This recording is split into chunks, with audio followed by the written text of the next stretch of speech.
you like that? I learned that today.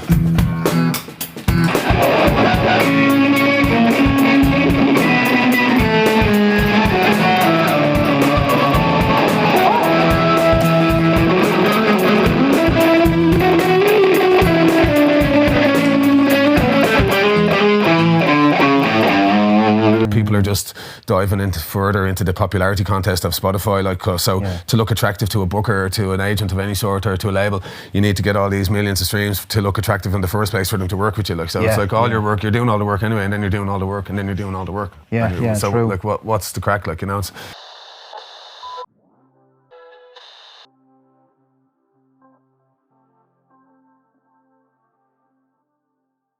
Please welcome Griffo! Woo! Hello, hello!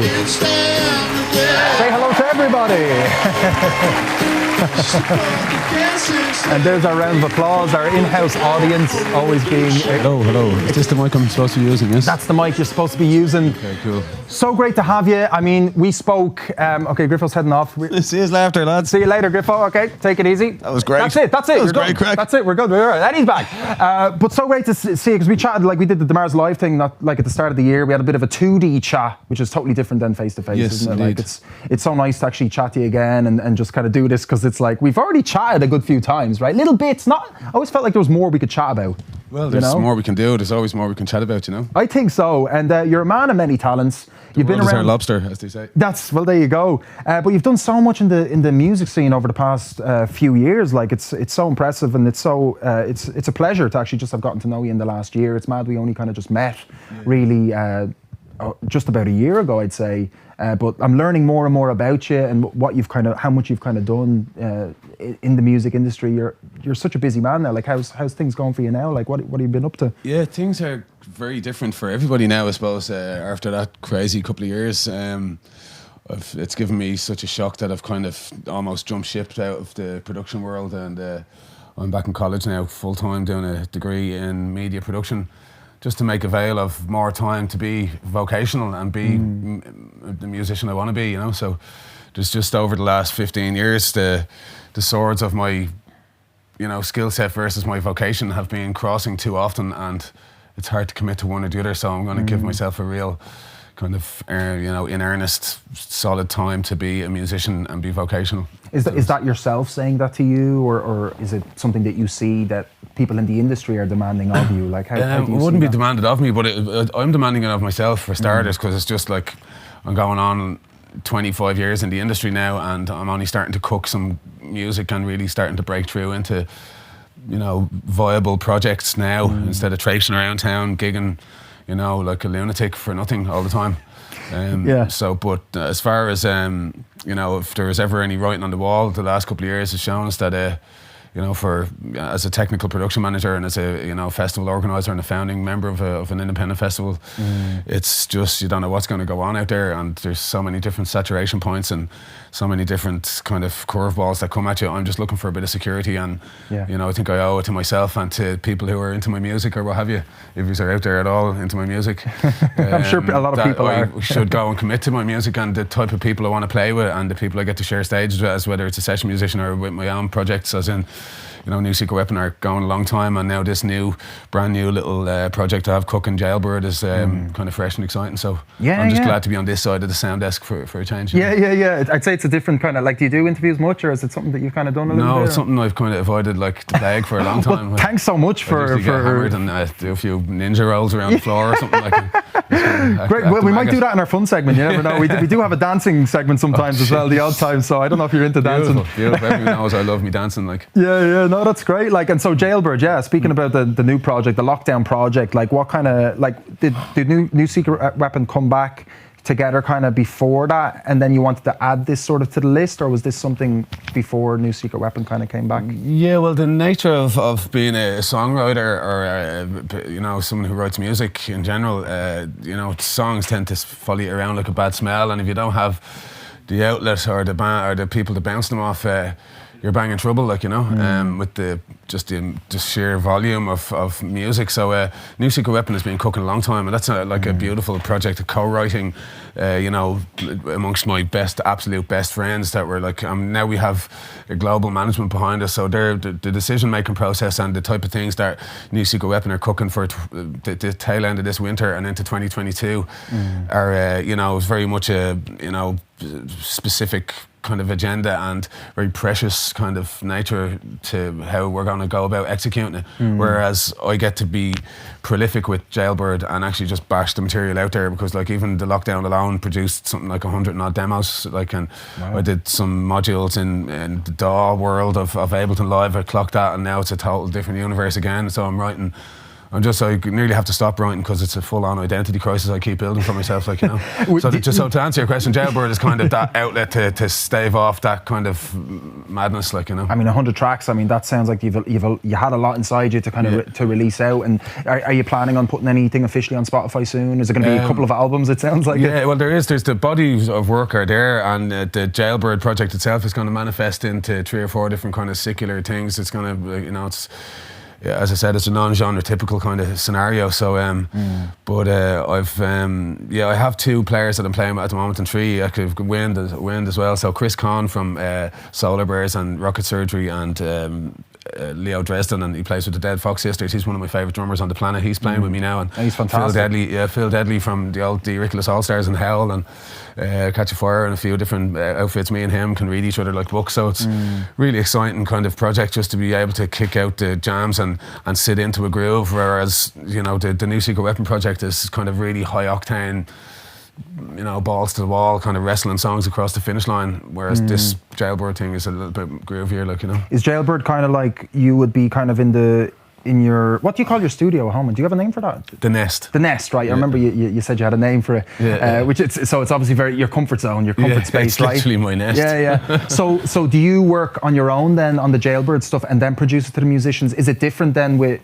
New Secret Weapon where you kind of collaborate more? How does that? Yeah, well, at the very start it was a similar thing. I was just lobbing loads of material at the 2 boys from New Secret Weapon, and then we became a cohesive 3-piece, and now then we're co-writing. So, you know, we're very much robust on we all bring a lot to the table, whereas you know, Gaolbyrd is just a total brainchild of mine, and I'll be you know, there's a couple of different collaborators involved. Like there's the particular manifestation of it at the moment is kind of alternative rock, folk, jazzy kind of influences. You can hear the type of influences that are happening there. But and I've a couple of videos that are nearly being finished there, and done a couple of shows recently with Kieran Black. Thankfully, he got us booked in for the Grand Social. Yeah, for Playtime. Awesome. We smoked a sold out show there, and then Christina Quill, we opened for Mick Pyro just there with the Gaolbyrd ensemble. Yeah, and on that was Friday another cracking show. So basically, on Friday just gone. So brilliant. we're kind of doing a few shows, a couple of videos, a body of work,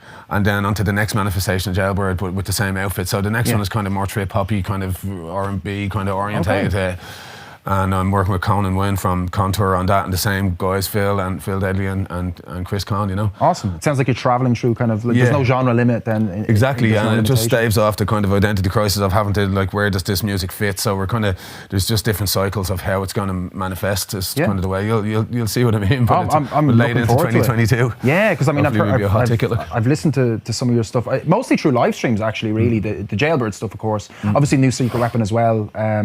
You have stuff up on Spotify already, right? The Spotify has been taken down. There's things cooking with the management, and to be honest with you, I don't know if I'm going to go near Spotify with Gaolbyrd. I'm not really into them having. I'm not going to get political here around, but just to have that such a drastic monopoly on playback is half the reason the music industry is in such disarray for any young starting artist. So what would you like to do? Like, what route would you go? The Bandcamp and the monetary system that's been kind of applied to SoundCloud is a little bit more artist bias, and it's, you know, you need to do your research before you go signing off. Like, people are just diving further into the popularity contest of Spotify. Like, to look attractive to a booker or to an agent of any sort or to a label, you need to get all these millions of streams to look attractive in the first place for them to work with you. Like, so it's like all your work, you're doing all the work anyway, and then you're doing all the work, and then you're doing all the work. So true. like, what's the crack? Like, you know, it's kind of arseways, if you ask me. Like, so yeah, it's interesting. So speaking to Russell about, you know, how it's a lot easier now to upload stuff, you know, and it can be like a a sort of a positive and a negative, obviously, to it, for the fact that it's accessible, but now it's being relied on. I mean, it would work if they paid more, right? Obviously, that would be great if there's more money in it for musicians, obviously, for artists, which it's not like. But Bandcamp, of course, has been great to musicians with the Friday, Bandcamp Fridays they do every month as well. Man, and it's such a, like, I mean, I can only imagine how much skin or lack thereof off their nose it was to be able to do that. But it's just a gesture like that from such a large institution. It just shows they give a shit. Like, excuse the French, but it's like, Spotify trying to do that Spotify for artist thing is a little too late, and it's still the criteria to get in amongst that. You're still the margins are ridiculous. Like, it's an outright like kind of problem, if you ask me. Like, it's a shame that, like, and going back to your saying, like, if people that you don't know, or sorry, bookers that you don't know, to try and convince them it's not quality. Like, first and foremost, they'll look for it's the followers, it's the potential. Well, this is it. Like, I mean, years and years before, like, the internet had a grip on the affirmation of whether the bands were worth their salt or not. You'd be either a demo, or you'd kind of have to filter them through a gig to see what they brought to the stage. And knocking stock in over the 15 years, we had a very unique kind of selection process, and we, not only are the submissions being filtered through a band of music lovers, and then the selection process starts from there, but we'd also invite them in to do a filter gig and see what they actually bring to the stage, because a lot of bands can cook up some really hot recordings, and then they come to the stage and there's no energy and they're just a bag of cats, and it's like, what's going on here, So, like, I mean, there's loads of them bands that are really good. It's like Facebook or any kind of social media front. You can very good recordings, and then you just don't have it going on when it comes to what you do on the stage, I guess, great at Facebook, shy at people, That's it, because you can buy likes now and stuff like that, you know what I mean? So you just don't know anymore, like, and obviously on a recording, a producer can make you sound really good, and now with DAWs and everything like that, you can create a whole band out of thin air and then give the illusion that that's it. Like, a good performer. It's nice to be able to just get people up on the stage, and what happened over the last 2 years, and now the reset and the modelling of people's, like, all the bars and all the trendy little kind of small bars that had small little PAs, and all the garage gig scene is completely decimated again, for, like, not for the first time, and for that to be kind of ushered back in is going to take a while. So the opportunities for bands to be, breaking out of the bedroom is they're slipping and fewer and further between, and that's where the magic is at, is those garage gigs where, like, a gig is worth 1,000 rehearsals to these kids, and they're just not around anymore.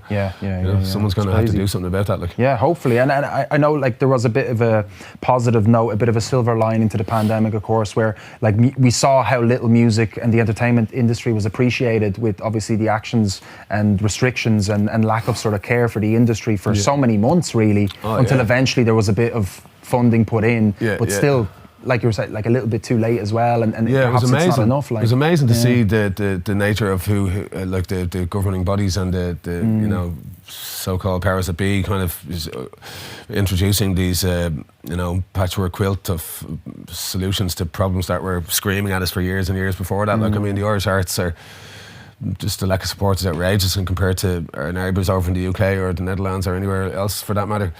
But it's nice to see what really shone to me was the likes of yourself, or the people that really had their neck out while the shit was hit the fan and there was nothing going on, and people were still kind of pushing the boat out to try and make things happen for these young artists, as well as, like, every other touring artist that couldn't go anywhere. There was still the likes of yourself, and even myself doing that few gigs, like, during the middle of the lockdown, trying to provide these platforms in the face of adversity. And whether it's worth it or not doesn't matter, because if we were in it for the money, we wouldn't be sitting here doing this, like. 100%. So, guys, we're going to leave you with a tune that you pre-recorded. I believe it's Bo's song is the first one we're going to be playing, and we're going to have a Q&A straight afterwards. So drop in any questions into the comment section if you want to ask Griffo any of his secrets or anything like that. Any questions? Yeah, Griffo said at the start of the show, he's like, just ask me absolutely anything. I don't care. So you did say that, right? I did, yeah. I actually thought I was supposed to do that bit in the nip as well. But you are, but I don't know. Will we scrap that part? It's the watershed. It depends on. I think we're all right. Yeah, no, you're okay. I cleaned. I have to ring the mother of my child, see if Charlie Rose is in bed. Are you in bed yet, Charlie Rose? Look, it's after 9 o'clock now, is it? Or it's 8:30. I think he'd be all right. Yeah. But we'll figure that out during the performance, which way we're going to go with it. Either way is good for me. But yeah, get your questions ready up there as well, guys. And we're going to be back as well with a little bit of a fun segment with Griffo as well. So don't go anywhere. This is Bo's song.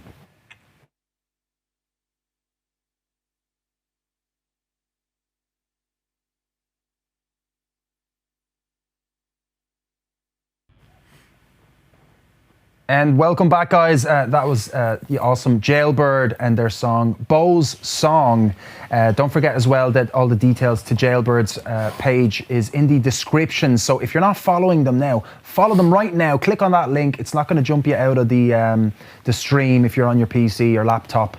And give them a follow and stay up to date. Yeah, to all the stuff, all the exciting stuff that's happening in Griffo's life, in Gaolbyrd's life, the whole project. It's absolutely awesome. So exciting that we were sweating blue bullets out of our you were heads saying, there. yeah. You could see the heads on us after doing a gig the night before. Like, Jesus, like dribbling in sweat there. Well, you're busy now, like, isn't it? Like, everything's great. kind of, the floodgates have opened. So that's why you're a bit wet, I guess you could say. I'm a bit wet? Yeah, you're a bit wet. Like, sexy. Yeah. It's in the eye of the beholder, isn't it? Yeah, so we didn't go for the nip option because we didn't have time. Yeah. You should have played a longer song, Griff. We should have done a longer version. So what's the crack? What happens now? Well, I don't know, we can just chillax, just have a... Any pints? Any cans? Nothing. No, we need Somebody to get stole my only can of Heineken that I brought. Your production crew are a lot of crackheads. We need to get a little mini bar or something set up here. Not many of us drink now. I'm off the gargle now a bit. Enjoyed myself a little bit too much, but Q&A time. We've got a couple of questions in. Archie says the mix on those drums, enjoying it. We've got XS, and I think that's Ricardo. Big up Jaguar, nice one, dude. He's asking any tips for new artists trying to make their way in music, Griffo. Like, I don't know, depending on where you're at and who you're with, if you're a solo kind of guy trying to get some bands together, or if you're just starting out writing songs, just don't compromise on your style.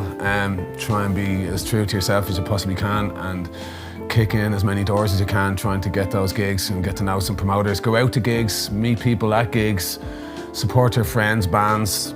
Simple things, man. Very simple things that everyone can do. Yeah, there's nothing like a bit of old school networking, isn't it? Like actually physically going out instead. Like I know you can do that now on social media and message people. Yeah, and it's not the same. It's not the same, isn't it? Because you can build, when you meet someone in person, like you build already a relationship with them. Yeah, and also if all goes well. The amount of spiel that people type to you that is never followed up on. Like it's very easy just to type and just say, I'll be there, or this is what we should do, maybe we should do. Let's make a band, man. Yeah. But like if you go out and actually make the effort and get amongst your peers and support them and have the crack with them out there, Absolutely. Like when I was booking for Drop Dead twice last year before the Iron Curtain came down, I realised how laborious it was, because I had to try and get out amongst going to see the Thumper lads and going to these bands, and I was going, geez, I used to have to do this all the time, and I think I enjoyed it back then, because this is shit now. Yeah. I was all just like to drag myself out to gigs, but then as soon as you're out at them, like you realise, you remember why you love it, and you're amongst your own, you're amongst the people that love the same things you do, and that's just like for new bands starting out, just get amongst other bands. That's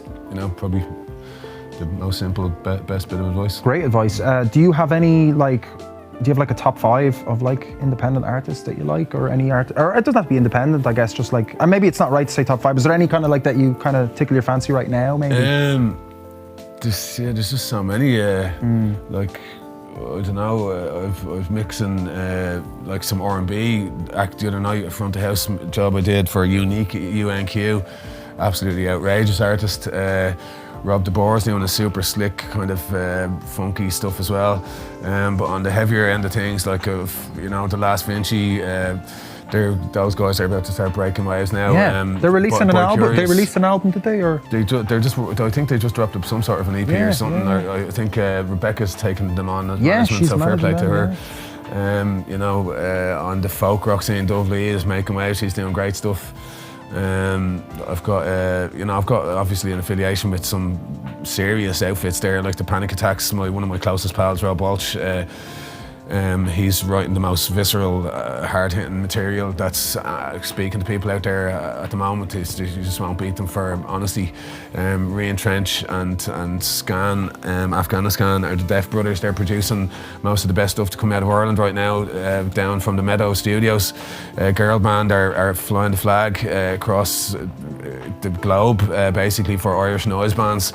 Thumper are just on the back end of a UK tour. Bitch Falcon are just wrapping it up, sadly. But there's some serious headbangers out there still doing their thing. It's just a shame that there's kind of, pockets of them rather than the kind of collectives that were existing 8 to 10 years ago. Do you think it'll come back, these kind of collectives? They will, but they'll never be the same again. It's funny, my thesis and dissertation, or whatever way you word that, is on the rise and fall of collectives and why it'll never be the same again. So we'll see. We'll see. Well, I got to read that, I guess, to catch up on that. First. Yeah. Well, Knock and Stocking, I guess, started off as a collective, right? Yeah. How did that kind of begin? How do you set up, get a group of people together and do it? Well, it was like the likes of myself and Peter Keogh and Enda Riley were a little band called the Mongrels. So I was playing drums for them at the time, and we were just hockeying around doing 3-piece gigs, and we were like Peter. We used to play up in Ballyknockin Inn, and Peter was literally looking around off at the Lake View, going, "We should stick a gig together up here." We were already filtering, you know, maybe 20 bands once a week at this absolute pandemonious open mic carnival type thing called the Primal Jelly Social Club that myself and Peter set up, and that kind of filtered our all year round kind of calendar to be able to, you know, the accumulation of that was Knock and Stocking, like, you know, that, and merging with Bo Owen's crew, the Human Music, and a couple of other smaller collectives, we kind of merged together, and the fruits of that were the first ever Knock and Stocking out, and then you know, just kind of went turbo from that point out, like, you know. It's mad how many years did Knock and Stocking? 2007 was the first one, like, you know. So we've had a couple of fallow years, but it's always been for the sake of, you know, being able to provide the platform for the bands that weren't getting in the look in anywhere else, like, you know. Yeah, fair play to you, man. Yeah, a bit of a crusade, like yourself, like, you know, the transmission. Yeah, absolutely, yeah. And then you had obviously Dropped Dead twice as well, so you did your own live streams. Yeah, I was just trying to. It's not the same, of course, the live stream stuff. Of course, yeah. Great to have something. Well, to we do, had the dates on the calendar before the curtain came down again, but the venue thing, I was trying to kind of re-establish that type of garage gig scene where people just know that they can come there and do their thing. Kind of Sweeney's-esque kind of vibe, you know. Sweeney's Mark II was the kind of stamp, such a shame. A better description it's I was trying to put on it. Yeah. What venue now do you go to? Which one do you like in Dublin? What's kind of your strong one? That's still to rear its beautiful head again, is where these kind of nights and what type of owners and promoters are going to be fostering these breakthrough nights and the garage gigs, because that's the lifeblood of it all, really. Because then there's a gap between where the tickets are worth what they're worth and where the bands are, who's hot and who's not. That gap can only be reduced by garage gigs, like, and the free in jobbies, like, and they're just everybody shitting bricks out there, whether like trying to pump bums on seats isn't really very attractive after the couple of years we've had, you know. Yeah. So, but it'll change. That's great. No, I'm glad you're positive about it, which is great. Like, you can see, especially someone that has seen it through the years, obviously, so you can see sort of the ups and downs, I guess, the peaks and troughs and everything. So it's great that we can come out of a lockdown and still sort of see that, we can acknowledge that, I guess, more of the problems were acknowledged because of the lockdown, right? Which is great, which we touched on earlier. So that's great. Hopefully that will keep going and we can learn from sort of. Yeah, and it leveled the playing field as well for all the big boys out there that were kind of, you know, whitewashing the place with big acts and big tickets, and, you know, all the touring bands that couldn't tour, and there was a lot of hasty decisions being made, and then the LCSS money came in and just kind of not only muddied the waters but levelled the playing field a little bit for some of the smaller independent bookers and promoters to kind of get out and amongst do their thing. So I'm hoping with these restrictions lifting now that we're going to have a nice busy winter ahead of us. Yeah, please God, man. Please God. I'm looking forward to seeing Gaolbyrd live in an audience this time, not me behind the camera filming yous, which was a pleasure, of course, and an honour to do so. But I'd love to do it with, you know, my mates around me. Yeah, I'm reluctant. There's a couple of gigs that are on the horizon, but I'm reluctant to announce the dates on them now by way of plugging them. Yeah. It's just early days. But there is a new Secret Weapons show on the 27th of November in the Button Factory. The tickets are flying out for that, so you should try and get that. That's going to be an absolute ruckus. We've got Wastefellow, who's an amazing pioneer on the dance music scene and the electronic music scene. His new outfit, Really Good Time, they're just merging now onto the scene and kicking doors in. Hopefully they're going to be on that bill with us. If you want to see them, they're playing with Thumper in the Workman's new venue, I think, on Halloween night. If you're not doing that, lads, that's probably the hottest ticket that weekend. Awesome. Really Good Time in Thumper. That's great. That concludes our Q&A. Couple of questions. We got a couple of questions in, so I think we will. I think we'll move on to our next segment, I guess. What's this again? What is going on? Who's this dude? You never get your hands around that with those This fucking is houses. Mr. Black, Griffo. Oh yeah, you seen him earlier in the Jacks. Did you see the Jacks? He's been using the Jacks in here, has he? No, he wasn't using the Jacks. So, Mr. Black, what can I do for you? I see you have a guitar in your hand. Now it's time for a bit of fun. And my Okay. amusement, I want you two to have guitar battle. A guitar battle. Yes. Griffo, what do you think about that? I don't know, man. I'm a drummer. You're a drummer. I'm not a guitarist. That's, listen, if it's in the name, look, it's in the name of a bit of fun. Yeah. I don't mind doing that. So, will I go first or? Well, how does this work? Okay, so it's just a bit of fun anyway, isn't Yes. it? It is fun. Is there any consequences? Like, do I have to be yes. afraid? No. Nope. Just the loser will get 1,000 lashes in hell. What? That's it. 1,000 lashes? Oh, I'm gonna throw 1,000 this. I'm gonna lashes throw in this hell? gig. I haven't got a good 1,000 lashes in a long time. Man. All right, I'm not up for the 1,000 lashes. How does this work? What happens? So I think I'll go first. First what? Like, I'm just going to play, and then you're going to play after. fuck's sake, man. Okay. All right. So it's been a while. I don't think anyone's ever seen me with a guitar in my hand, by the way. So I think Keitho's going to play a couple of backing tracks. Oh, what? And Well, I was going to just play a few drums there, you know, because I didn't want to put you out by putting stuff in that you'd have to know what key to play and all, you know. So will we just take turns like on the same track since Griffo's already up with his guitar? Do we have that Could do if prepared? you wanted. Will we just do that? We just take I turns. don't know, man. Let's just throw it out there, Keith. I have no idea what's going on. Yeah, well. So I think I'll go first and then Griffo, do you want to play after me? Okay. Right? This is going to be so bad, man. I can't play guitar. Stop lying. I can't. Go on then. I can't. Go on and don't do I'm it. so nervous now. I was glad earlier.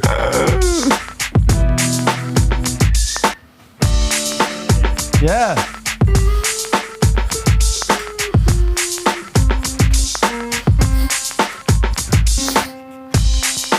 You like that? Yeah, can we get some more Kozak in the monitors, please?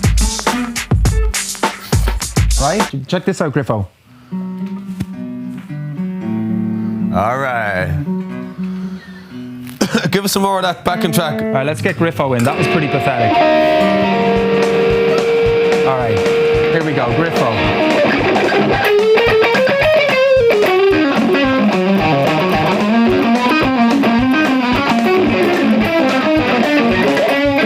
Wow. I don't like my odds.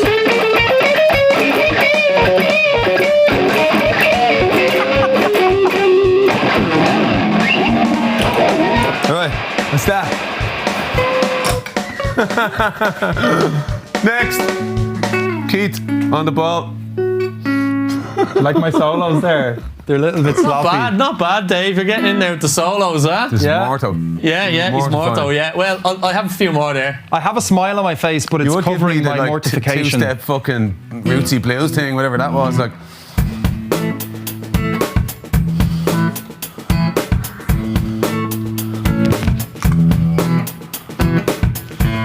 Do you like that? I learned that today.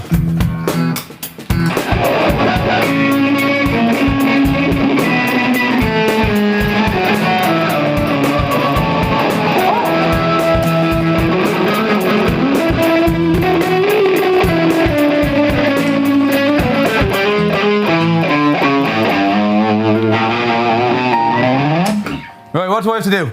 You just did it. Right, brilliant. That we were jamming, man. Yeah, that was grand, wasn't We're it? That jamming. was actually pretty cool. Yeah. So we're going to do a poll up there, guys, so you can decide who is playing better.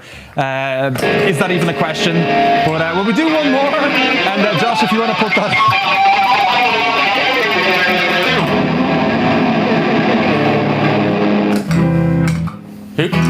Who's going first, though?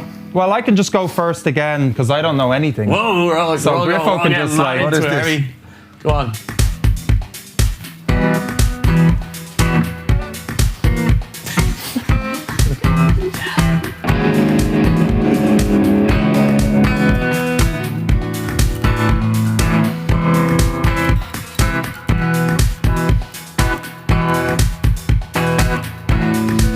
That's an 8. Oh, I'm not jamming with you this time, man. It's just too disgracefully bad. Like. Right, so where's my one? Can we get a zoom in on this guy over here as well, please? He's so not impressed. Like, Do you like that?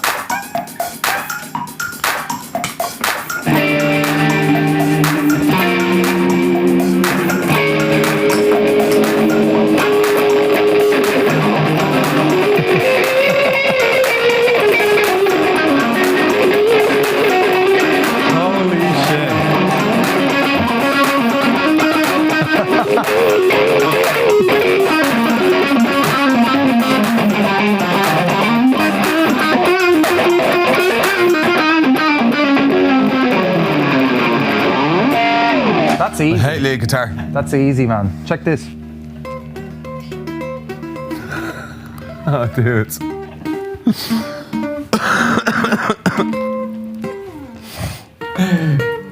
Dave. Do you know what's funny? We were meant to do like, here, but let's just play a backing track of somebody playing guitar bad. And I was like, no, I just play guitar normally. Yeah, that'll do it. Yeah. And that was it, like.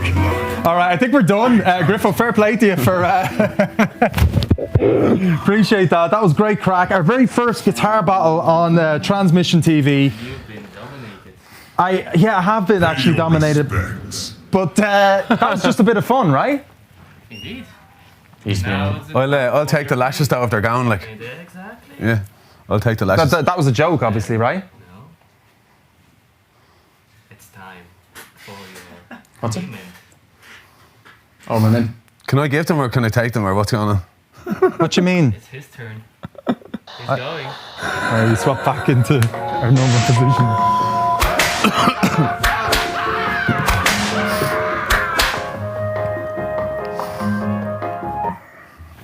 And we're back.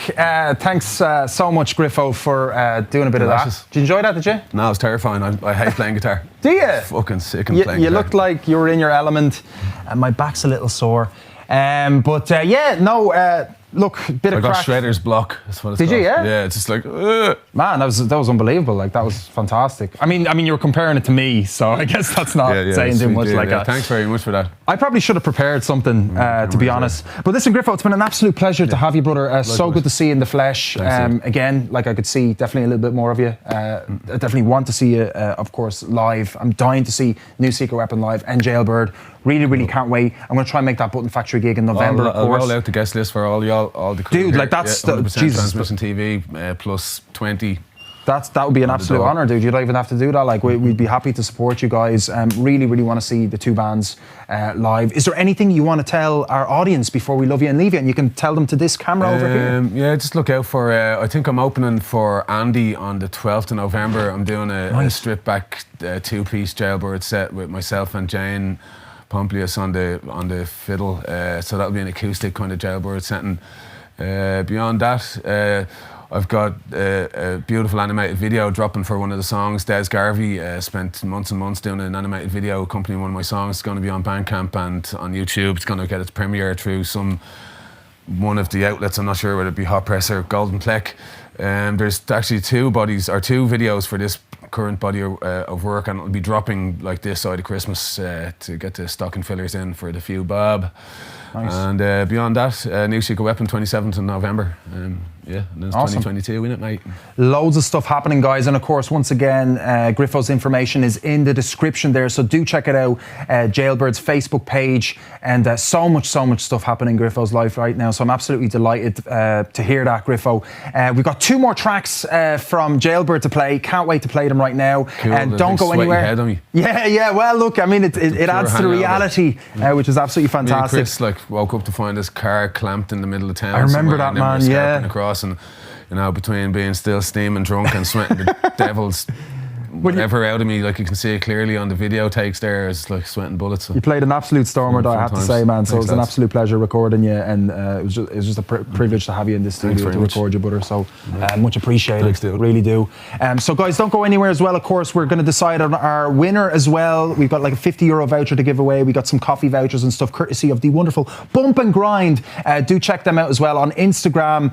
Give them a follow. Hop on over to their page right now and give them a follow, and comment on their first picture, guys, and we'll put you as well in a draw to win some delicious coffee and sandwiches courtesy of them here. They're literally just a stone's throw away from us. But we're going to leave you now. We're going to love and leave Griffo, and we're going to leave you with 2 more tracks that he recorded here in